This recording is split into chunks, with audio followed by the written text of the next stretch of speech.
Olá, bom dia, boa tarde, boa noite para você que nos ouve, nos assiste.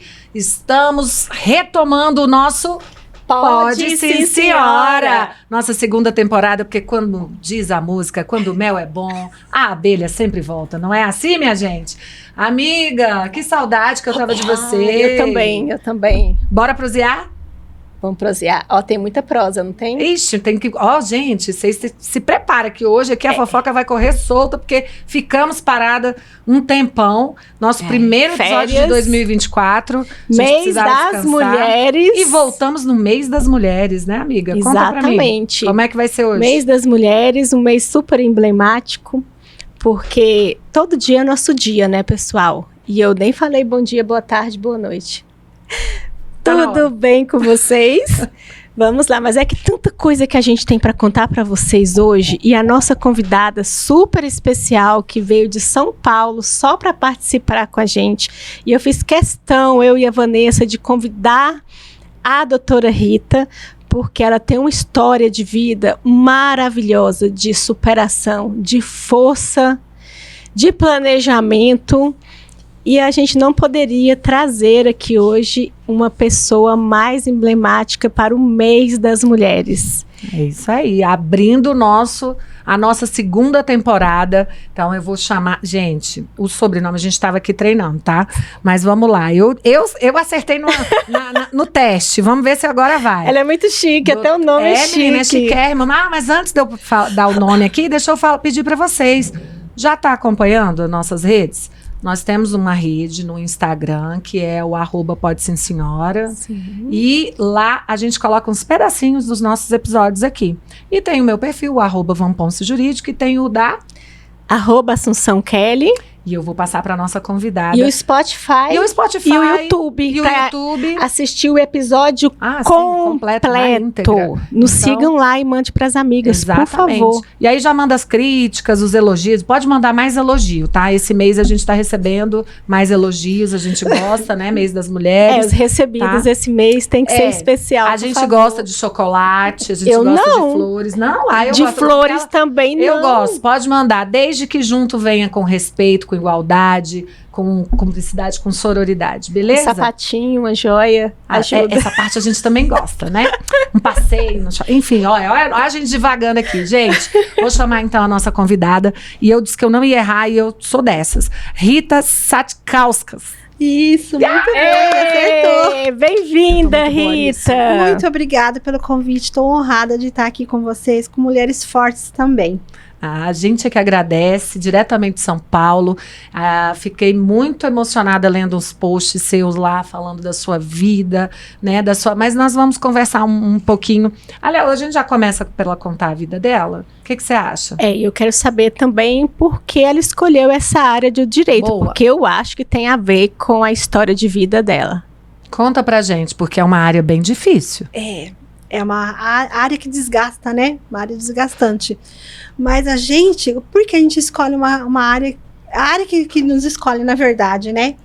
Eu sempre quis fazer direito, desde mocinha. A minha mãe já divorciou do meu pai, eu tinha 4 anos. Então, eu já não tive o genitor, o pai, do lado. Foi minha mãe, uma mulher guerreira, criou eu e minha irmã fazendo faxina. Aí, a gente morava em São Paulo. Ela resolveu ir para o interior, Araraquara, onde tinha família, para ajudar ela a cuidar das 2 filhas, que somos gêmeas.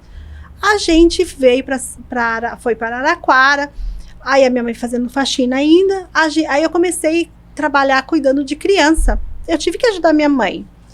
Depois eu fui fazer, eu era auxiliar de dentista, depois nisso eu comecei, aí eu entrei na Lupo, que é a fábrica que eu aposentei, que eu falo que sou aposentada. Então, era na fábrica Lupo. Eu trabalhei dos meus 16 até os meus 50, porque eu parei um tempo, porque eu quis parar um tempo para cuidar dos meus filhos, mas aí eu vou chegar aí. Aí eu comecei a trabalhar e não dava para estudar, porque eu tinha que pagar a faculdade, eu tinha que ajudar minha mãe. Aí logo eu casei, tive 3 filhos, aí fiquei adiando a minha vontade de estudar, para cuidar da minha família. Aí meu ex-marido começou a estudar, aí eu também não consegui estudar. Aí, com 40 anos, eu divorciei. a minha vida virou de ponta cabeça. Eu estava fora do mercado de trabalho, porque eu saí para cuidar da família. Eu tinha o meu sonho de estudar e 3 filhos pequenos. Meu Deus. Aí eu pensei, agora é a hora de eu voltar a estudar para melhorar a minha vida e a vida dos meus filhos. Só que tinha que fazer um planejamento. Por quê? Sem planejamento a gente não vai a lugar nenhum. Aí eu falei, eu vou começar a estudar e depois meus filhos. Aí eu comecei a trabalhar, me organizei e entrei na faculdade de Direito lá em Araraquara, na Unip eu fiz. E nesse meio de tempo a minha filha fez cursinho, o outro fez cursinho. Ela ganhou uma bolsa 100% na faculdade de medicina, porque ela queria fazer medicina. E eu falei, como que você vai fazer medicina se a gente não tem dinheiro para pagar uma faculdade de medicina? Ela foi bolsista 6 anos. Hoje ela é formada e trabalha. Mais uma mulher forte na família. Mais uma mulher forte na minha família. Eu tenho orgulho.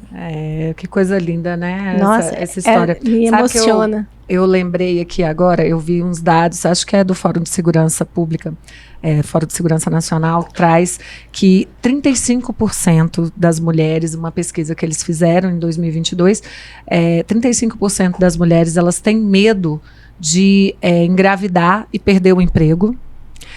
Dessas pessoas, dessas mulheres pesquisadas ali, 34,3% das mulheres têm dificuldade para conseguir um emprego por serem mães. Né? Então, assim, já não basta o desemprego, né, que a gente tem índices aí muito altos, né, mas é um agravante o fato de você ser mãe para você conquistar, né, aquela tão sonhada vaga de emprego. E como você colocou, a recolocação no mercado é pior ainda. Exatamente. Né? Então, assim, empregadores, né, empresários, contratem as mães, porque você vai ouvir aqui histórias, e a Rita já falou aqui desde o início, que tem que ter planejamento. Você sabia que uma mãe, ela dentro de casa, ela organiza a casa, ela organiza as finanças, ela tem que, né, equilibrar as despesas, vai no melhor mercado, faz, né, aquele sapatinho que dessa vez não dá para comprar para a filha, ela compra o outro mais barato, porque no outro. Então, toda essa dinâmica, né, acaba nos gabaritando, né, e nos empoderando, digamos assim, nos dando qualidades que, se você, empregador, empresário, né, deixar de contratar só pelo fato de ser mãe, porque muitos deles falam assim, ela é mãe, ela vai faltar demais no trabalho, porque tem um pediatra, porque tem a escola, porque tem o filho que ficou doente. Pois é, se a gente tivesse pais que fossem tão presentes e dividissem a rotina, de repente diminuía um pouquinho disso daí. E eu ainda tenho outro dado ainda mais preocupante quando nós falamos de mulheres. Uma pesquisa da ONU nos trouxe que a mulher, ela já ganha menos que o homem. Isso a gente já sabe. A desigualdade de gênero, que falam que não existe, ela é fortíssima, né? E a gente sente isso no mercado de trabalho. Mas quando nós falamos das mulheres com deficiência, é ainda pior. A mulher sem deficiência, hoje se tem 46% das mulheres no mercado de trabalho.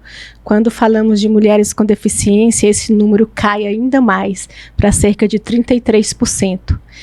E quando falamos em mercado formal, é ainda pior, porque as pessoas, elas não acreditam no poder laboral da mulher. E acreditam muito menos na capacidade laboral da mulher com deficiência. E essa mulher com deficiência, ela também é mãe.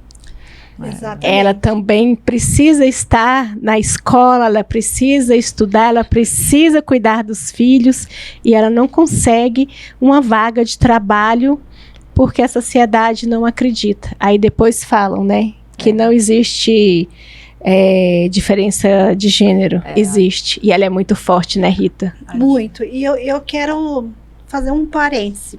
A empresa que eu trabalhava, que eu fui aposentada, é a empresa Lupo. É uma empresa do interior, mas hoje ela tem várias empresas e ela exporta. É uma empresa maravilhosa. A maioria dos empregados lá são mulheres com filhos. Olha, são pessoas com deficiência. Parabéns. Nossa, a gente já quer ir lá, já vou marcar aqui, hashtag @lupo. Parabéns. Queremos conhecer a história Pela da inclusão, empresa, né? inclusão. Ela tem a PAI lá na cidade, ela dá trabalho para a PAI e essas pessoas são treinadas para trabalhar com a meia, embalando meia. Então, a Lupo, além de dar trabalho para as mulheres, para as pessoas com algum tipo de deficiência, ela também, assim, ela tem projetos, inclusivos, né, da Isso. diversidade. Então é uma empresa muito boa. Eu tenho, assim, muita gratidão pela essa empresa, porque foi através dela que eu consegui estudar, através dela que eu vi o programa dela de trazer as mulheres com filho. Lá tem creche, que a mãe deixa a criança lá. Que incrível. Tem médico lá para as crianças. Então, no começo da minha vida do divórcio, que eu tive que voltar a trabalhar, meu filho ficou internado na UTI.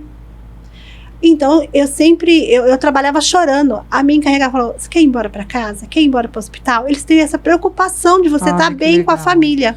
Uma empresa realmente inclusiva, né? E isso Incrível. é tão difícil da gente verificar, né? Em outras empresas, grandes empresas, multinacionais aí, que às vezes fica só no discurso, né? E realmente ali para cumprir a tabela, né? Porque a gente sabe que a CLT também determina um percentual, Isso. né? Para ter uma equidade, um percentual para a pessoa com deficiência. Mas que bom saber que ainda existem bons exemplos, né? Brasileiros, porque a gente também, né, puxa muito a questão lá de fora e tal. Mas enfim. E a rede de apoio, né? Sim, essa rede de apoio te proporcionou chegar onde você chegou. Mas você parou ali nos 40 anos, você se divorciou, sua vida virou de cabeça para baixo com 3 filhos. 3 filhos pequenos. Como você conseguiu, de onde você tirou força, foco para realizar o seu sonho, que era fazer a faculdade de Direito e cuidar de 3 filhos depois dos 40 como mãe anos. solo? Depois dos 40. Então, aquele sonho de moça, de querer fazer direito, sabendo que a única coisa que ia mudar a minha vida e a vida dos meus filhos era eu estudar e depois eles estudarem. E eles eram o meu foco, eles me motivavam para isso. Então eu saía 4h30, eu acordava 4h30 da manhã, antes das 5 eu já estava indo no ônibus para trabalhar.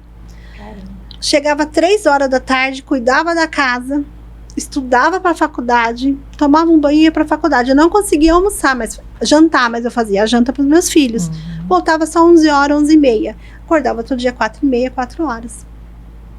Então isso aí foi durante 5 anos. Quando não eu saía da fábrica, 2 horas, parava já na faculdade, que era no caminho, só voltava 11h30 da noite, porque eu tinha prova, eu tinha que estudar. Eu tinha que dar conta do que eu estava me propondo para fazer.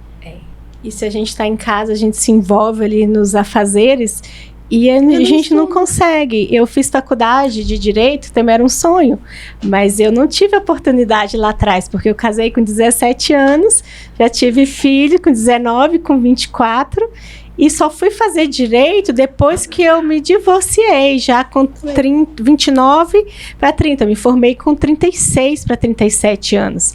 E era assim, eu morava em uma cidade, estudava em outra, meus filhos ficavam em casa, trancados ali, um cuidando do outro para eu estudar, porque eu queria muito realizar esse sonho. E eu sabia que só a educação que faria a diferença para eu chegar onde eu queria. Não que eu não tivesse, porque mesmo com filho pequeno, eu fiz faculdade, eu fiz vestibular escondido, eu fui lá, eu lutei, mas não era o que eu queria. Meu sonho era Direito. E eu tenho muito orgulho de estar aqui hoje com essas mulheres fortes, focadas, vencedoras, e falar assim, caramba, eu consegui também. E isso é incrível. Tamo e juntas. quem te escolheu foi o Direito das Sucessões, então. Exatamente. No começo foi no Direito de Família. Eu comecei com divórcio, comecei com pensão, porque foi isso que me afligiu um certo tempo com o meu divórcio. Foi difícil. Sobre a pensão das crianças, a guarda, tudo isso aí foi difícil eu trabalhar com isso. Eu não tinha conhecimento nenhum de direito. Não estudava direito. Aí eu falei, não, eu vou estudar e eu vou ajudar muito a pessoa com o meu conhecimento. Aí eu com 40 anos fui para a faculdade, trabalhando no meio das máquinas, eu deixava meus livros abertos, examinando o meio, estudando. Porque eu fazia o tempo que eu tinha, eu estava com livro. Dentro do ônibus da empresa para casa, era livro. Eu não conversava com ninguém. Na hora do almoço, eu comia rápido para ir para os livros. Os livros, olha só. Quantas mães, né, não devem estar fazendo, olhando, ou escutando a sua história agora, ouvindo a sua história.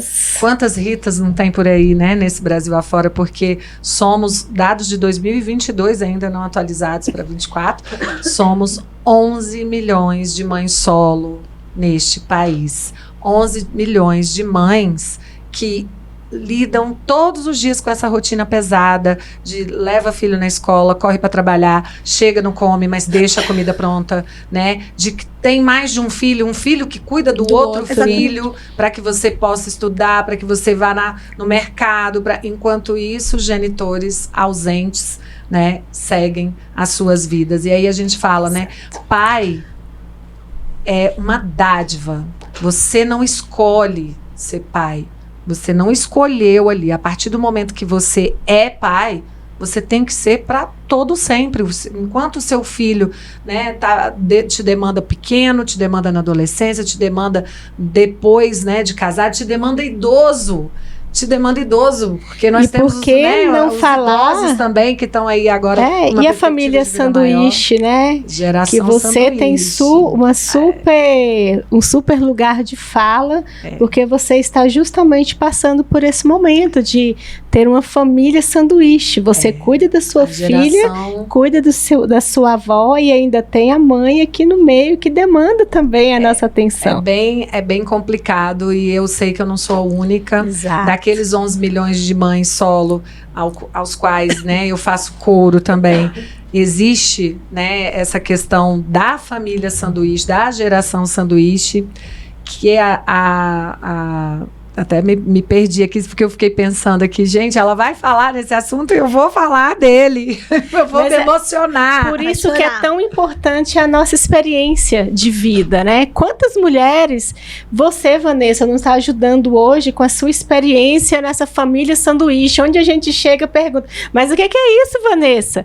A Vanessa fala com muita propriedade, porque ela está vivendo isso hoje. É a realidade que amanhã nós, mulheres, que ainda não vivemos, vamos viver, porque os nossos filhos, e principalmente quem tem filho com deficiência, que vai ser aquele cuidado que vai permanecer ao longo do tempo, nós vamos cuidar do filho, cuidar da nossa mãe, do nosso pai, da nossa sogra, do nosso sogro. É isso. É isso. A mulher cuida, né? Essa geração sanduíche aí que a gente tanto vê, essa geração sanduíche que a gente fala, são mulheres, né? Mulheres, mães solo, que além de cuidar dos seus filhos pequenos, cuidam dos seus idosos, mulheres ali que desbravam, né, carreiras e tem que se desdobrar, não só para dar conta, né, de cuidar do filho pequeno, acompanhar no pediatra, acompanhar em tudo, progredir na carreira, porque é óbvio que ela tem que se dedicar, né, é a velha história a mulher, além de tudo, ainda tem que fazer tudo em cima do salto alto, né, e aí agora essa geração sanduíche que somos nós, mulheres, provedoras dos lares, que cuidamos dos nossos filhos pequenos, para que eles cresçam, se desenvolvam e cuidamos dos nossos idosos, né? Então é uma jornada extensa. Muito. E por falar em cuidado e idosos, a gente entra num tema muito difícil de se falar e de se falar com os nossos clientes também, que é o depois da vida, né? Como resolver as questões de um inventário, como deixar pronto aqui para não ter brigas depois, o famoso planejamento sucessório, que às vezes a gente pensa, não, planejamento sucessório, muitos clientes chegam e falam, não, temos que fazer uma hold, e às vezes não sabe que esse é apenas uma ferramenta.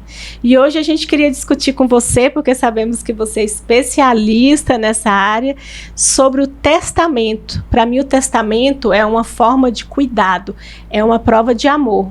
Eu deixar resolvido em vida sobre o patrimônio e sobre cuidados com pessoas para que não haja problemas e não haja brigas depois que eu partir daqui. Mas por que é tão difícil falar sobre isso, Rita? Exatamente, porque é um momento delicado da pessoa, a morte, né? Vai perder um ente querido. Então, nessa área de inventário, é delicado a gente trabalhar com as pessoas, porque tá fragilizada emocionalmente. Então, o que eu falo para os meus clientes? Faça um testamento, faz um planejamento sucessório. Não é só testamento, tem o seguro de vida também, que vai auxiliar depois da morte um dinheiro que vai entrar. Então, o testamento seria assim, um documento que o testador vai deixar o seu patrimônio já direcionado como vai ser depois da sua morte. Só que aí ele só pode dispor nesse testamento 50% da sua parte disponível.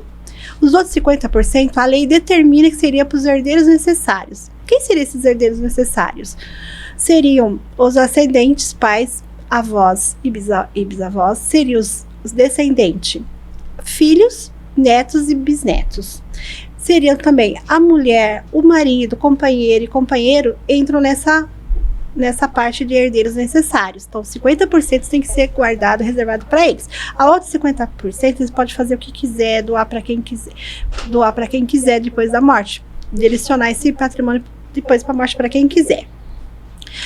No testamento, o que a gente pode fazer?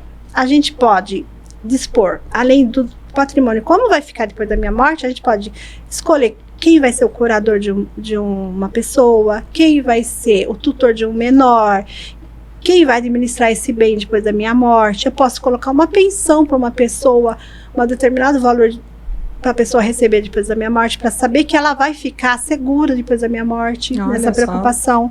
Eu posso também indicar uma pessoa que vai cuidar do meu cachorro, do meu animal de estimação, e em troca eu deixo um apartamento, um carro, ou então eu deixo uma reserva de dinheiro mensal para a pessoa cuidar daquele animal. Interessante, eu não né? deixo para um animal, mas eu deixo para a pessoa. Porque hoje nós temos a família multiespécie, né? Porque o pet é quase um membro da família. Então tem muita essa discussão hoje no direito da família, bem lembrada. Eu tenho o meu chama Alvará. Ai, gente. E o seu, Vanessa? O meu assim, a minha mãe deu de presente para minha filha um cachorro. Eu até joguei lá nas redes sociais lá para escolher o nome, que eu também queria um nome jurídico. Aí ficou Yuris. Yuris é de Yuris. Só que agora ele era tão danado. Tem sobrenome? Tem nome e sobrenome. Só que ele era tão danado que aí acabou que a minha mãe doou ele. Doou a minha filha. A minha filha quase morreu de paixão, mas a minha filha era muito pequenininha. E assim, aqui já fico parênteses, minha mãe vai assistir esse episódio, vai brigar, mas tudo bem. Eu desde o início falei que eu não queria um pet. Justamente por isso. Tem porque que a gente amor, se apega. Porque é um filho. A gente tem muitos cuidados. E a vida tá tão corrida, né? Que eu falei, não cabe neste momento agora, nessa geração sanduíche que eu vivo, entendeu? Cuidando, né? De pai, de criança, de idosos. Não caberia um cachorro, né? Mas a minha mãe, né? A minha revelia deu e acabou que ela depois, né?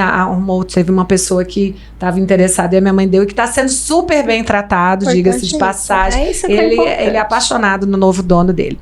Enfim, e assim, só fazendo um parênteses, né? A gente falou dessa questão, mas do que colocar no testamento, você trouxe tantas coisas importantes, interessantes. As pessoas têm que desmistificar um pouco disso, né? Eu sei que é muito difícil falar de disposição final, de falar de patrimônio, de falar de morte, né? Mas eu atendo muitas mães, né? E as mães solo que eu atendo, eu acho que a grande preocupação delas é assim, meu Deus, eu cuido sozinha da minha filha, e se eu faltar, o que vai acontecer com o meu filho, com a minha filha, né? Será que essa guarda passa automaticamente para aquele pai que é ausente, para aquele genitor, né? Eu tenho alguma forma, o que eu posso fazer para que isso não aconteça? Então, já atendi, prestei várias consultorias nesse sentido, e aqui fica já registrado também, né? Para todo mundo que vai nos ouvir aqui, você já transmite essa informação, compartilha. O testamento é um documento que você já pode deixar uma disposição sobre isso, né? Olha, eu tenho uma guarda unilateral ou guarda compartilhada, mas esse pai, ele é ausente, e aí você documenta isso. Porque o testamento é, como você colocou, Rita, a disposição de última vontade, mas é um documento que você, capaz ali, faz, e quando da sua morte, você também no testamento pode colocar lá, olha, eu gostaria que a guarda fosse para fulano de tal. Por quê? Porque ele hoje em vida é quem divide essa responsabilidade comigo. Então, mamães, juntem documentos, relatório do pediatra, dos médicos, que aquele pai é realmente ausente, que nunca levou, da escola, né? Fotos de festas com a família, com parente, testemunhas e um testamento. Que é né, no final de tudo, e quando você colocar uma pessoa ali a qual você gostaria que cuidasse do seu patrimônio, do seu filho, enfim, essa pessoa ingresse com uma ação de regulamentação, né, de guarda, caso não tenha, ou de alteração, caso já tenha sido definida a guarda, com esses documentos para realmente embasar, né, o pedido. Rita, e eu acho bem interessante também a gente frisar que antigamente as pessoas pensavam que quem fazia testamento eram só pessoas idosas, né? E mesmo assim muito difícil, porque tem aquela cultura popular assim, isso vai trazer azar, mau agouro, se eu mexer com isso, a morte vai chegar mais rápido. E hoje a gente já vê uma mudança de cultura justamente pela informação que chega, né, nas pessoas, igual o que nós estamos fazendo aqui hoje. Para mim é uma utilidade pública, levar informação. Eu tive uma cliente em 2023, que ela tinha por volta de 32, 33 anos, uma filha pequena, o ex-marido, genitor hoje, não dava a menor assistência, e ela com muito medo, o que eu posso fazer para proteger minha filha, se eu faltar amanhã? Porque eu não sei, independente de idade, a gente não sabe a hora do fim. Foi quando eu orientei, ela fez um testamento, a mãe como tutora da criança e a melhor amiga para administrar os bens imóveis dela e a pensão por morte. Olha só, uma moça jovem já pensando no amanhã da filha, caso ela não estivesse aqui mais. Isso é garantia de que a guarda realmente vai ficar com a mãe, caso o pai entre? Porque tem muitos genitores que, nesse caso, voltam só para pegar, administrar, né? Os bens, administrar a pensão por morte. Não é garantia, mas é uma prova muito forte que o juiz vai olhar com muita atenção, né? Então, isso também acontece com você no escritório? Vem mudando essa cultura do testamento? Olha, o testamento é uma ferramenta muito importante no direito sucessório. Então, está acontecendo essa mudança. Eu fui procurada no escritório, ela é casada, tem uma filha pequena, mas a filha tem uns 4 anos. A preocupação dela é de deixar um legado. O que é um legado? É um bem determinado. Que interessante. Da parte disponível dela. Então, ela quer deixar um carro para a filha dela. Por que esse carro? É um carro antigo. É de família. Um bem afetivo da família. Isso, é afetivo. Então, ela quer deixar esse carro para a filha. Então, ela não quer. Aí ela já vai ensinar a filha a ter amor nesse bem. Então, deixou no testamento o legado que aquele carro é da filha dela. Filha. Que legal. E fora que toda a disposição dela, toda a parte disponível, que é 50%, porque o testamento é assim, você tem 50% disponível, você pode doar para quem você quiser, fazer o que você quiser. Os 50%, como a gente falou, para os herdeiros necessários. Então, o que ela está fazendo nesse testamento? Ela está toda a parte disponível dela, passando para a filha, que vai ter 50%. Se ela falecer antes do esposo, que ela é bem casada, ela é casada, vai na parte dela da herança, da parte legítima, vai ser a 25 para o marido e 25 para a filha. A filha vai estar com mais. É igual o Zagalo aconteceu com o filho dele. Gente, olha, segura essa, porque nós vamos falar, porque você uriçou a Vanessa. A gente gosta da fofoca, a gente gosta de saber da vida dos famosos, mas já vamos chegar lá. Eu quero saber, assim, também, por exemplo, eu coloquei lá, você falou desse legado, né? Mas, digamos lá, eu estou fazendo meu testamento, eu tenho alguns bens, né? E coloco lá 2 casas. Eu posso vender, por exemplo, um desses bens, né? Depois que eu coloquei no testamento, eu não posso mais mudar? Como é que funciona isso? A preocupação da maioria das pessoas é essa. Eu vou fazer um testamento, eu não posso mais mexer. Não, você pode mexer a qualquer momento no seu testamento. Você pode vender essa casa. Na hora que vai abrir o testamento, vai abrir depois da sua morte. Então, aí que vai verificar quais bens você que deixou. Ainda existem. Eu posso colocar 10 casas. E na hora que abrir o meu testamento, não tem as 10 casas, tá tudo bem. tá. Então você pode modificar. Posso modificar a qualquer tempo. Que bom, né? Essa é uma informação importante, né, Kelly? Porque acho que as pessoas desmistificam um pouco essa questão do testamento, porque já é um tema que as pessoas têm medo, né? De ficar falando, porque igual a Kelly falou, atrai o mal, né? Traz o mau agouro e tal. E ainda tem essa questão, não, mas eu não vou colocar, porque eu ainda tenho intenção de vender esse imóvel, comprar um outro melhor, né? E aí as pessoas não fazem testamento por conta disso. É verdade. Porque às vezes a pessoa faz o testamento, mas não leva os documentos. Fala assim, minha parte disponível 50% e vai ter a parte da legítima. Então, quando a pessoa falecer, aí vai fazer o inventário. Quando a gente faz o inventário, a gente tem que pesquisar a certidão de inexistência de testamento. Se dá positivo, vai ter testamento, esse testamento a gente vai ter que pegar, ir para o juiz, fazer uma ação de abertura e registro de testamento. Aí vai verificar o que essa pessoa tem de disponível e de que ela tem. Entendi. Aí começa a briga. As lágrimas cessam. E o dedo coça. E começa a briga porque o dedo coça. Começa a briga. E aí, como resolver essa briga? Eu tenho como anular um testamento? Como eu consigo fazer isso? Então, você só consegue anular um testamento se existe erro. A pessoa foi enganada, foi forçada a fazer o testamento e deixar para filho X. Filho X forçou o testador a deixar para ele. Aí os outros herdeiros falaram, não, mas papai, não era essa vontade. Porque a família vai comentar qual é a vontade, tudo só vai depois colocar no testamento, acabar de esterilizar o que quer, né, no testamento.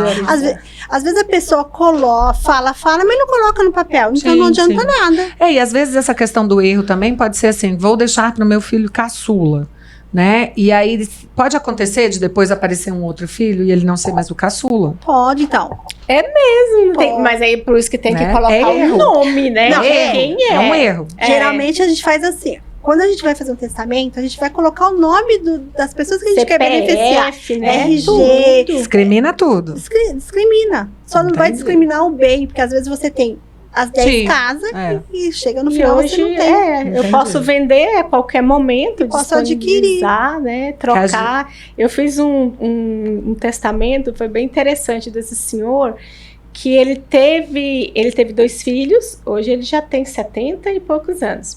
Ele teve 2 filhos, ficou viúvo, os filhos eram pequenininhos ainda, ele casou com uma outra pessoa. Ao longo da vida, essa segunda esposa, ela não dava muito certo com esses 2 filhos, inclusive um é uma pessoa com deficiência, um dos filhos. Hoje já tem 30 e poucos anos. Então, ele, com o dinheiro que ele recebeu de um seguro de vida da esposa que faleceu, lá atrás, ele comprou um apartamento, deu a entrada e continuou pagando durante muitos anos. Terminou, já tem muitos anos, mas já na constância do novo casamento. Aí ele queria deixar esse apartamento para esses 2 filhos do primeiro casamento, porque ele teve mais um filho com a outra esposa. Então, aí precisa tomar cuidado com o regime de bem. Você vê, ele conseguiu esse apartamento antes desse outro casamento. Então, seria um bem particular. Mas foi a entrada, né? A entrada muito grande, mas foi a entrada. Então, a entrada foi um bem particular dele, antes do casamento. Exato. Durante o casamento, teve as prestações. Parcelas. Então, nessas parcelas, a atual mulher vai ter pode parte. ter direito, Por isso é interessante a gente também orientar a não deixar o bem em específico nesse caso, deixar a porcentagem, né, a parte disponível, a parte disponível, tanto para um filho quanto para o outro, porque depois pode ser vendido, porque tinha outros bens. Existem outros apartamentos, mas na cabeça dele, aquele tinha que ser testado. Eu acho que tem uma outra dúvida também, assim, as pessoas pouco falam também da questão, né, de inventário. Hoje em dia, eu faço parte até de uma comissão de direito de advocacia extrajudicial da Associação Brasileira de Advogados, e a gente tem tentado, né, trazer essas questões do extrajudicial que o testamento é um ato feito no cartório, né? Então, assim, a gente vem trazendo essas questões cartorárias para que as pessoas entendam que muita coisa pode ser feita no cartório, né? E que agiliza muito. Então, quando a gente fala, por exemplo, a pessoa, né, faleceu e aí a gente vai falar de inventário, né? Ou seja, tem que juntar ali o passivo, né, e o ativo. Então, a pessoa faleceu, ela precisa abrir o inventário. Inclusive, se não abre o inventário, tem multa, né? Em alguns estados tem multa. Aqui em Brasília, essa multa está suspensa, mas ela existe, né? Agora, um dos óbices que sempre as pessoas me perguntam é, Vanessa, mas e agora? Como é que eu vou fazer o inventário, sendo que eu não sei se deixou o testamento, né? E se tiver um testamento? Tem algum óbice? Isso obsta da gente fazer o inventário, se tiver um testamento? Como é que funciona? Uma coisa interfere na outra? Não, só vai ter que ter uns cuidados. Você pode fazer o inventário extrajudicial mesmo com testamento. É igual hoje fazer também o inventário com menor. Ah, sim, sim. Né? O que acontece? A pessoa vai verificar que tem um testamento na abertura do inventário, porque a gente vai procurar a certidão de testamento. Estando positiva, os herdeiros em comum acordo para fazer o extra, esse é um dos requisitos que todos têm que estar em acordo para fazer, vai pegar esse testamento, levar via judicial, vai precisar levar para o juiz, porque o juiz, ele vai fazer a abertura do testamento, ver se está tudo certinho e vai registrar. Depois desse procedimento, entrega para os herdeiros, e os herdeiros vão para o cartório normal. Entendi. Consegue fazer mesmo com o testamento. Olha aí. Porque as pessoas ficam, né, muito com dúvidas. E eu acho que é uma outra informação que eu acho que é bom a gente passar. As pessoas também falam, tudo que a gente vai fazer em cartório, as pessoas falam assim, não, mas então nem precisa de advogado, né?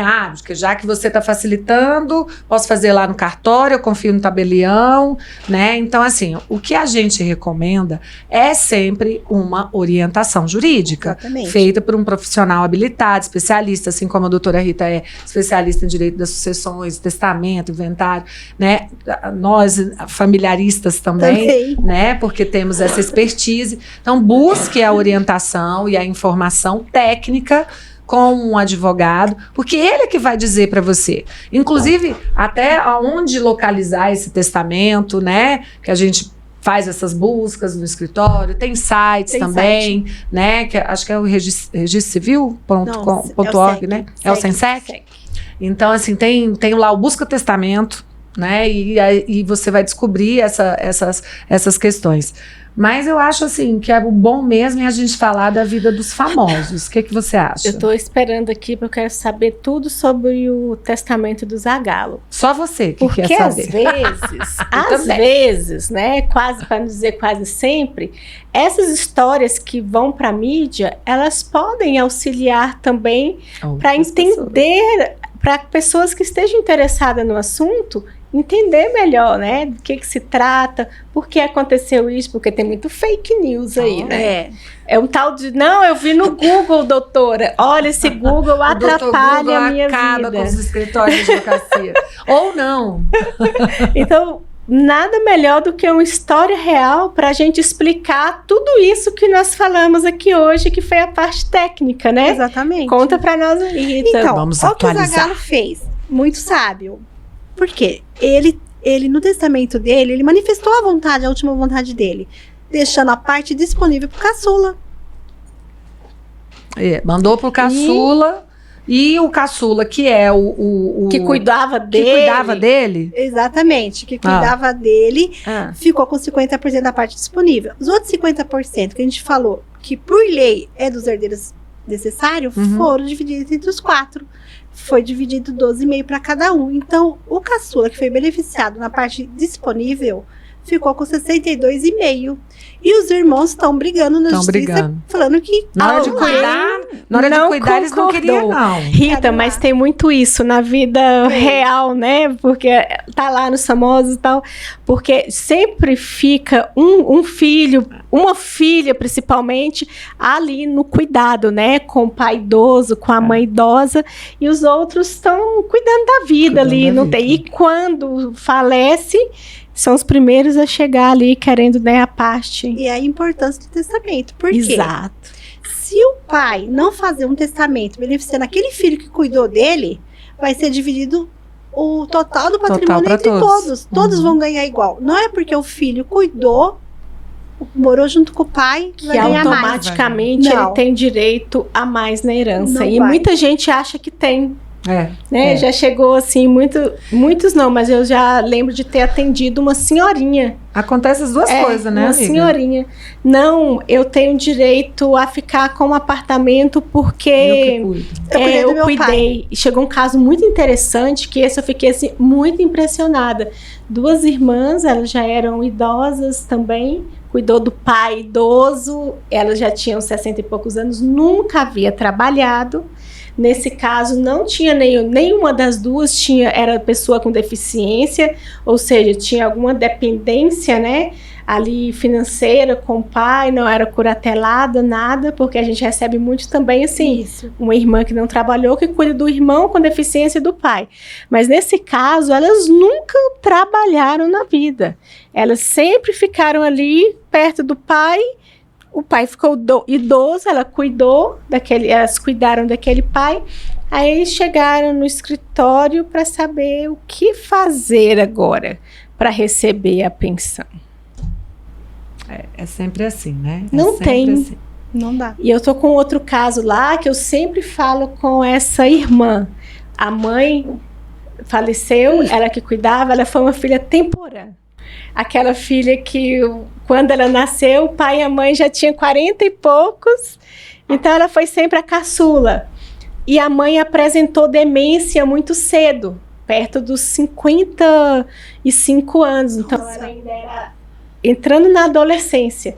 Então e os outros irmãos adultos, cada um cuidando de sua vida, ela ficou ali naquele dever de cuidado. E o irmão dela também, um dos irmãos mais velhos, era pessoa com deficiência intelectual. Então ela ficou ali, ela fez a faculdade, mas nunca trabalhou. Hoje ela tem 56 anos e ela nunca trabalhou. Ela chegou em mim justamente num momento de grande desespero, que o pai de 92 anos tinha falecido. Agora procura. Tinha testamento? Não. Hoje ela mora num apartamento, porque ela está cuidando do filho, do irmão com deficiência, mas ela estava passando numa situação de vulnerabilidade, passando fome, porque a pensão, ela não conseguia a pensão do pai, que era de um dos ministérios. Então eu entrei aí, porque eles exigiam uma curatela do irmão, que não precisa exigir também, mas exigiu, você vai fazer o quê? Aí eu entrei pedido de curatela provisória, expliquei a dificuldade, a urgência, e ela hoje mora na casa, no apartamento com o irmão e tem essa pensão, porque o irmão é com deficiência. E amanhã, a hora que ela falecer? Olha, se o pai tivesse pensado nisso e deixado um testamento protegendo essa filha, que ela nunca teve ali a vida profissional, a vida pessoal até, nunca se casou, porque foi dedicado ao cuidado com a mãe, com o pai e agora com o irmão. Podia ter deixado um legado também, né? Que a gente aprendeu aqui hoje, que o pode apartamento, ser um bem né? específico, 50%. Exatamente. Né? Então agora, é importante daí do que você falou, e eu acho que é pra gente ir encerrando assim, a gente deixar para as pessoas saberem quem que pode, qualquer pessoa pode fazer um testamento, existe algum requisito, assim, eu posso, sei lá, tenho 16 anos, né, eu me emancipei, aí eu posso fazer um testamento, como é que funciona? Então, testamento, os requisitos, qualquer pessoa pode fazer. A partir dos 16 anos, não tem limite de idade, desde que a pessoa esteja lúcida. Entendi. Ela tem que ser capaz. Exatamente. Né? Que eu acho que também é uma das dúvidas das pessoas fiz o testamento, ele hoje está lúcido, e se amanhã, né, ele é acometido ali de algum acidente ou, né, alguma demência, né, isso retroage, vai invalidar esse testamento? Como é que funciona? Não vai validar, porque no ato que ele fez o testamento ele estava lúcido. Então o que importa é o ato. É o ato. Muito bem, muito bem. Eu espero que você que está nos ouvindo agora esteja aí pensando, meu Deus, já falaram dos meus filhos, o que eu vou fazer se tiver um pai ausente? Eu já sei que eu posso usar o testamento para isso. Já falaram aí que pode ser deixado para o pet. Já esclarecemos aqui que tem um limite, né, de disposição. Aliás, uma outra coisa que eu ia falar, se não tem para quem deixar, arruma uma instituição, né, Kelly? A paz está aí à disposição. A PAI está lá de braços abertos. Com grandes projetos. Porque se você não tem para quem deixar, né, os seus ascendentes, descendentes, isso vai compor o patrimônio público, isso fica para o Estado. Então, acho que é mais ou menos por aí, né, Rita? E outra, contribui. Se você não tem herdeiros necessários, que a gente já falou, filhos, pai, marido, mulher, vai para os colaterais, herdeiros colaterais, que são os irmãos, Entendi. sobrinhos. Se você não quiser deixar para irmão, sobrinho, que eu não sou obrigada, você não é obrigada, você deixa um testamento. Nada. Aí, gente. Indicando para quem você quer, para a instituição que você quer. Já pensou aquele sobrinho que nunca foi lá te visitar Vai e ganhar. ele vai levar tudo? Inclusive o alvará, que é o cachorrinho. Ah, não, para, gente. Vamos aprender. Mulheres que nos ouvem, vamos aprender. Saber mais sobre os nossos direitos, né? Porque informação é poder. E vamos encerrar esse primeiro episódio de 2024. Rita, super agradecendo, a sua história realmente nos inspira e eu tenho certeza que ela inspirou também as nossas amigas que estão lá do outro lado, em várias cidades do Brasil e do mundo nos ouvindo. E eu queria que você deixasse uma mensagem para essas mulheres. Eu fico muito feliz em contribuir com essas mulheres em todo o Brasil, porque a gente é a força. A gente é a força. Então, o que eu falo? Não desista dos seus sonhos. E você tem uma motivação, seus filhos. A minha força vem dos meus filhos. Eu vou chorar já. Porque a Rita fala, ela tá dando voz aqui a milhares de mulheres, inclusive a mim e a Vanessa. A nossa força, ela vem dos nossos filhos. Beijo, Letícia começou hoje numa empresa lá em Lisboa, Portugal. Filha, Sucesso! tenho tanto orgulho da mulher forte, da mulher maravilhosa que você é. Não vale chorar. Eliel, lá em Formosa, já gerente do Home Center, coisa mais linda do mundo. A sua Perolita de mamãe. Mamãe lhe ama, minha querida. Estávamos estudando. A mãe tá bem surtada da cabeça. Estava estudando com ela hoje para a prova e a mãe achou que era a prova de português e era de geografia. Minha filha, muito, me perdoe. Mas eu tenho certeza que valeu aquelas aulas de português hoje, porque a gente falou sobre alfabeto, letra cursiva, a gente falou sobre substantivo próprio. Enfim, você, mãe que está aí me ouvindo, também estava fazendo hoje ali a lição com seu filho, com a sua filha, né? Ou quem sabe tá aí, ó, já colhendo os frutos dessa sua maternidade responsável e linda, porque você decidiu que ia ser assim. E eu quero encerrar esse daqui com uma frase de Cora Coralina, que diz assim, que tem tudo a ver com a nossa convidada, com a Rita, quando ela decidiu ir atrás daquele sonho lá, ó, de virar advogada, mesmo estando divorciada, com 3 filhos para cuidar, né? Trabalhando numa fábrica o dia todo. E entre as meias que ela vistoriava lá na fábrica estavam os livros, porque ela decidiu que ia fazer diferente, ia fazer assim.